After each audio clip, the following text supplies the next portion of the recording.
Donc bonjour à tous, une nouvelle vidéo, bienvenue sur la chaîne Philippe est dans le pré. Merci de tous vos remerciements, merci de tous vos encouragements. Donc là je vais vous parler, toujours élection présidentielle. Donc on avance, mon collègue Michel Bini, coprésident du SAMU social, a rencontré le Rassemblement national de Marine Le Pen à Toulouse. Il a fait une vidéo avec Alain De Guin. Donc on se partage le travail quand on peut. Il se trouve que dans mon département, le porte-parole de Valérie Pécresse est venu, monsieur Xavier Bertrand est venu dans une ferme horticole où j'ai été invité. Donc j'ai pu le rencontrer. Ça s'est très bien passé. J'ai un autre rendez-vous même de fixé avec l'équipe. Donc moi je lui ai fait le même discours qu'avec tous les candidats. Donc il y avait des gens de la FDSEA de mon département de présent à cette rencontre.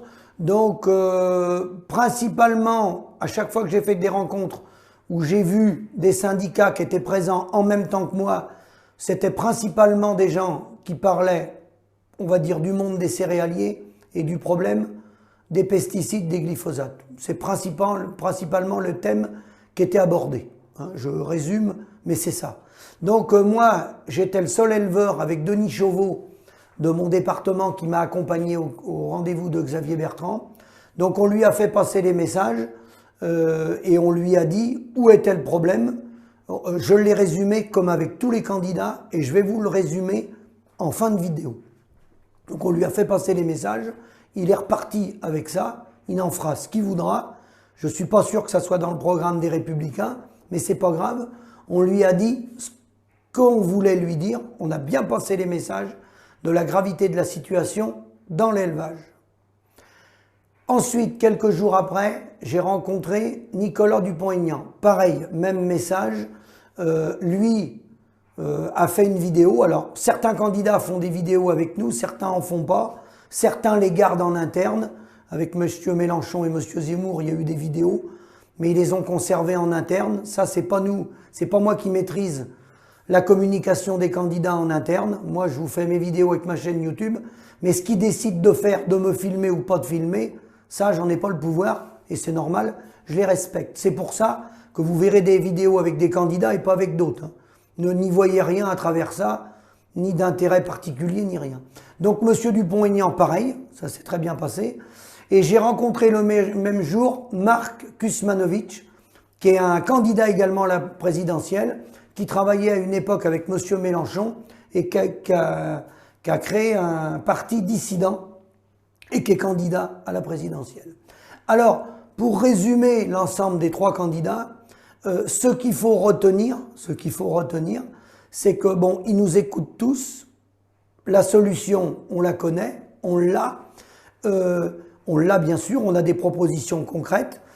En lait, c'est l'OMB, c'est les programmes de l'appli, c'est la gestion des volumes, c'est un encadrement des importations et des exportations. C'est pas des murs, on reste dans le commerce du libre-échange, mais c'est simplement une autre façon de faire fonctionner le modèle économique.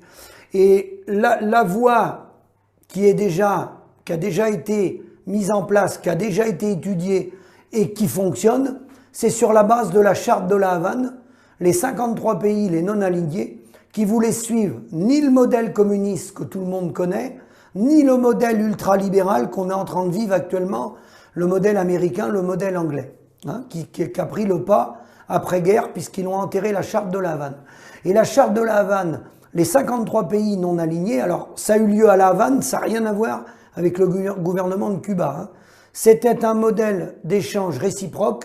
Ce qui est important de retenir surtout, et c'est ce qui explique la destruction des paysans et d'une partie de notre industrie, c'est qu'en fait, c'est la primauté du politique, des décisions politiques pour faire du libre-échange et d'équilibrer les rapports de force, alors que là, le modèle ultralibéral, c'est la primauté des intérêts financiers des actionnaires. Je m'explique.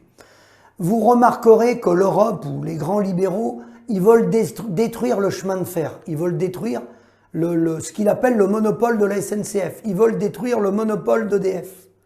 Mais par contre, vous remarquerez qu'ils laissent se créer des oligopoles, mais privés, qui utilisent des fonds publics. C'est le cas, nous, l'agroalimentaire, des groupes comme Lactalis ou des groupes semi, on va dire, publics, les coopératives, mais qui sont rattachées à des bras des multinationales, hein, qui sont en oligopole, le groupe Bigard, le groupe LDC. Il y a un mélange de subventions et de fonds privés. Par contre, il y a une particularité par rapport à l'EDF ou le chemin de fer. C'est que derrière ça, c'est des actionnaires privés. Et les actionnaires, ils veulent un ratio économique à 2 chiffres.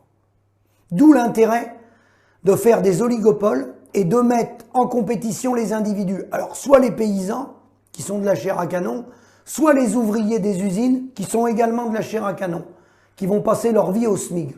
C'est ça le modèle capitaliste ultralibéral. Faut pas aller chercher d'autres explications. Est-ce qu'on peut le modifier? Est-ce qu'on peut le réguler? Oui, bien sûr. La charte de la Havane en est un exemple et peut s'adapter. Hein. Et elle est du 23 mars 1948. Je dis pas qu'il faut pas l'adapter, mais le modèle économique, il est bien calé, il fonctionne. C'est des échanges réciproques qui permettent aux pays émergents de fabriquer une partie de l'industrie, qu'on leur vende pas toute notre technologie pour les appauvrir, mais qui n'en produisent une partie. Et le pays qui a créé la licence, bien sûr, il garde sa licence. C'est un modèle qui est au point, c'est un modèle qui fonctionne.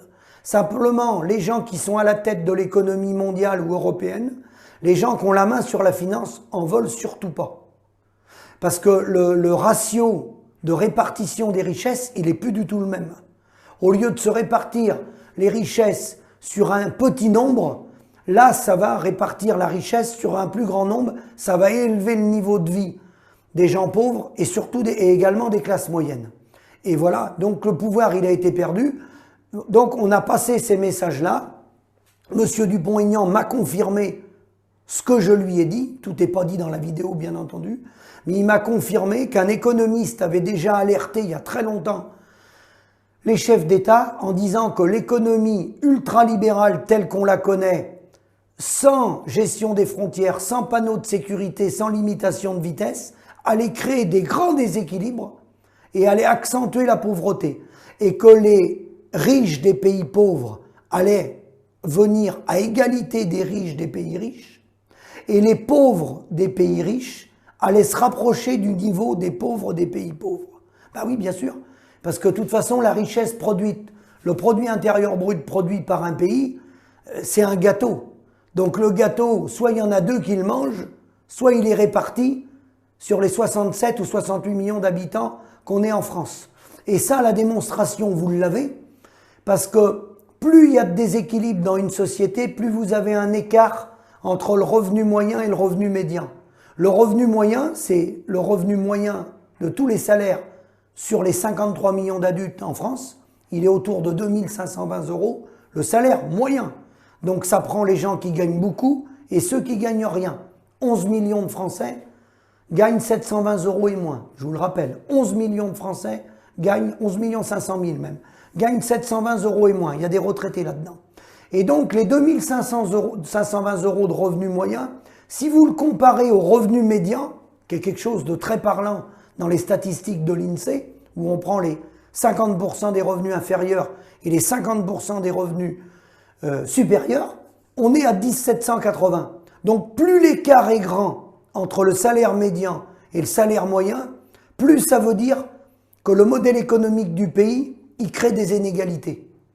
C'est le moyen idéal pour le vérifier. Donc ce qu'on dit, on ne l'invente pas.